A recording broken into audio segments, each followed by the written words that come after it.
Hello and welcome to the most interesting program on TV. Today we're still talking fashion, and I still have a male in the house and it gets me jealous. I thought women should be doing fashion, but men have taken over and they have lots to tell us about fashion. Today I have Adedoyin Balogun in the house to tell me about his unique designs. Hello, sir. Hello, Eva. Welcome to the show. Thank you very much. Fashion, right? Fashion designing. Yes. It has left the days of tailoring to fashion designing. What's that switch? At what point did it leave that just tailoring, sewing to fashion designing? I think creativity, emphasis on detail, you know, then for want of a better word, urbanization and modernization. So you find out that the tailored outfits back in the days have been made in such a way that even the older men, the youths, you know, it cuts across really, you know, whether Nigerian or foreign, it cuts across culture, it cuts across religion, it's more acceptable by all and sundry. So I think that's really, for me, is where the switch is. Good. So tell me about Balogun clothing. What kind of designs? Is it strictly Ankara or African fabrics, or a fusion of global stuffs? Well, it's a fusion of all things, really. Take, for instance, we do a lot of shirts.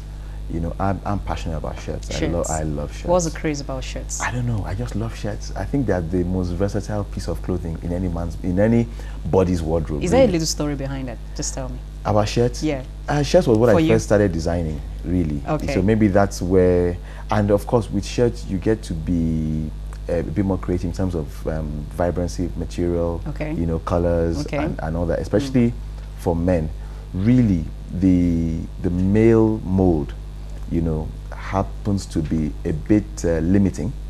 So with shirts you can be expressive, you know. You can do flashes of yellow, of pink, you know, of turquoise. Oh yes, you see some fantastic, guys. Oh yeah, that sounds to the extreme. It depends on the combination, trust me. Now that's a fashion designer speaking. Who am I to say the opposite? Well, so it depends on the combination. So you find out that the shirts for me gives me a platform to just express that color, because I would not be caught wearing the red trousers. That's me. Yeah, but of course I could wear red shirts. I just pictured it now. I could do red. I could do yellow shirt. I could do all that, and we could actually fuse colors together. You know, on a shirt. So I think that's why I have a tendency in terms of likeness for shirts. So aside other things that we do. All right. So tell me, professionally, how long have you been on ground, Balogun clothing? Professionally, I'd say about 8 years. About 8 years. Yes. So far, so good. So far, so good. Before I ask of challenge, what's that satisfying time you have with clothing?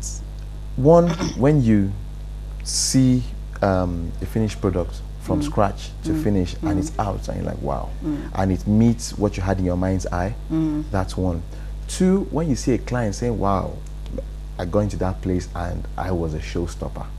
You know. And three, which has been happening, you know, recent, you meet some old clients who went some 3-4 years designs. I'm like, what exactly? My point exactly.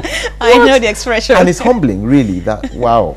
You know, someone tells you, oh, the clothes I took, you know, when I went to school in UK or when I went for a business trip, I couldn't bring them back because some people seized them that, no, I had to give them. You know, it's a good feeling, really. You just get that. But your fashion house is not the type that gives a promise and doesn't keep to it. We call clients to come and pick up their clothes. It's almost difficult to believe, but yes, I'm gonna just believe it. I've had, you see, this issue, I've had people, first timers, coming and said, no, don't give me that, you know, on this same issue. But when it has happened the first, second time, they are the ones that said, look, he will call you. I've had somebody come into my shop and like, no problem. He said, no, I want a date. So I gave him a date, and the man said, look, I've been working with this guy for a while now. He will call you, trust me. And oftentimes he calls you when even you are not ready. That's good. You know, so we try to keep up that, and that's why we have strong points. You know, so there are varying delivery times for different products. If it's shirt, it's probably shorter than if it maybe a suit, you know, which is longer. So we just try and give you something that's realistic within our system.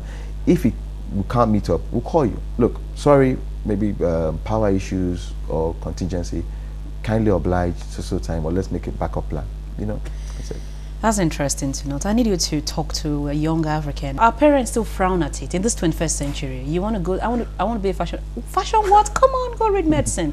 Talk to somebody today and tell them this is a visible venture, is a viable venture. It's something you put your whole heart to it. Mostly when you have the passion, you're gonna make it. I need to talk to someone about that. Well, the truth of the matter is nothing comes easy. Even the medicine, it doesn't come on a platter. But I do say, if you have a dream and you're passionate about it, go for it. You know, you keep on developing yourself. Don't be content. You know, I have a lot of people that come and think, oh, it's just about getting the tailors, you sew, you sell, you make money. It's more than that. There's a lot of hard work.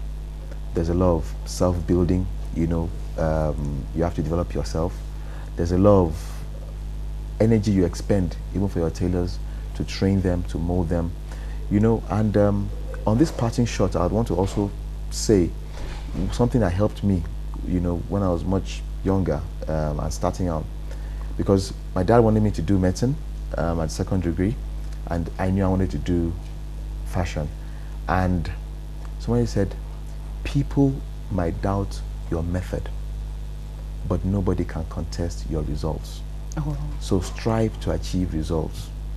As of the time you're not sure you want to do this, but if you can achieve results within the little resources and confines of what you have, I'm sure you get the support you need. So how would they reach you, your audiences? Okay, let me give you my phone number, 080-330-66950. I'm on Facebook, www.baldonclothiers.com. Okay, that was Mr. Adedoyin Balogun, Baldon Clothiers, right? Yes. The CEO. It was fun talking with you, and I just felt blessed with that last pattern shot you called it. Okay, thank you. People might doubt your method, but they can never, never contest your results. Beautiful parting words there. Till we'll meet again next time, I remain Eva Onomohun.